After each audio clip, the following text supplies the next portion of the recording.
Hello guys, welcome back again to my YouTube channel S.English Tutorial.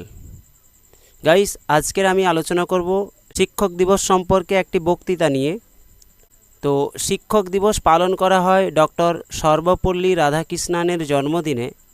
ইনি হলেন সেই মহান শিক্ষক। সুপ্রভাত। প্রথমে সবাইকে আমার আন্তরিক প্রীতি, শুভেচ্ছা এবং ভালোবাসা জানাই। আমি তারপর কৃতজ্ঞতা স্বীকার করছি যারা আমাকে এই ক্ষুদ্র বক্তব্যের জন্য সুযোগ দিয়েছেন। এছাড়াও এখানে উপস্থিত আমার মাননীয় শিক্ষক শিক্ষিকা এবং সহপাঠী এবং বয়োজ্যেষ্ঠ সমস্ত ব্যক্তিগণদেরকে আমি আমার আন্তরিক প্রীতি, শুভেচ্ছা ও অভিনন্দন জানাই। আজ 5ই সেপ্টেম্বর, শিক্ষক দিবস।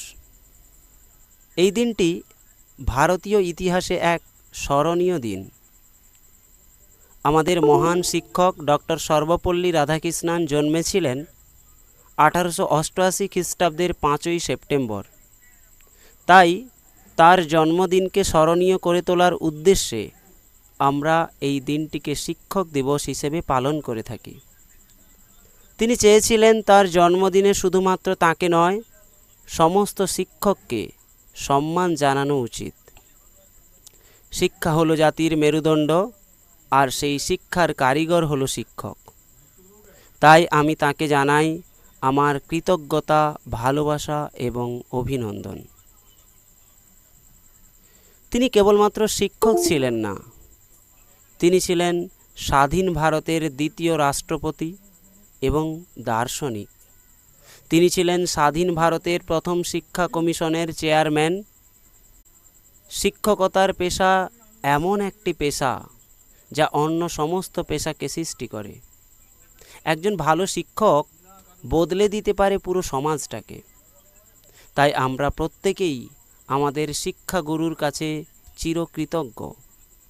এই দিনটি আসলে আমাদেরকে স্মরণ করিয়ে দেয়, শিক্ষক মানেই শুধু শিক্ষা দেওয়া নয়, শিক্ষক মানেই এক বন্ধুত্বপূর্ণ সম্পর্ক যেটা মৃত্যু পর্যন্ত অবিচ্ছিন্ন থাকে।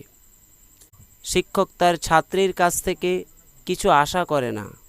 তিনি চান যেন তার ছাত্র যতই বড় হোক না কেন, তাকে যেন শিক্ষক হিসেবে স্বীকার করে, তার সঠিক মর্যাদা প্রদান করে। তাই আমি শিক্ষক সম্পর্কে বেশ কয়েকটি লাইন ছন্দের মাধ্যমে লিখেছি। শিক্ষক মানে শিক্ষাগুরু, শিক্ষক মানে আশা, শিক্ষক মানে জাগিয়ে তোলা সুপ্ত মনের ভাষা। শিক্ষক মানে নিঃস্বার্থ এক সর্বকালের স্মৃতি, শিক্ষক মানে গড়ে তোলা এক আদর্শ সংস্কৃতি।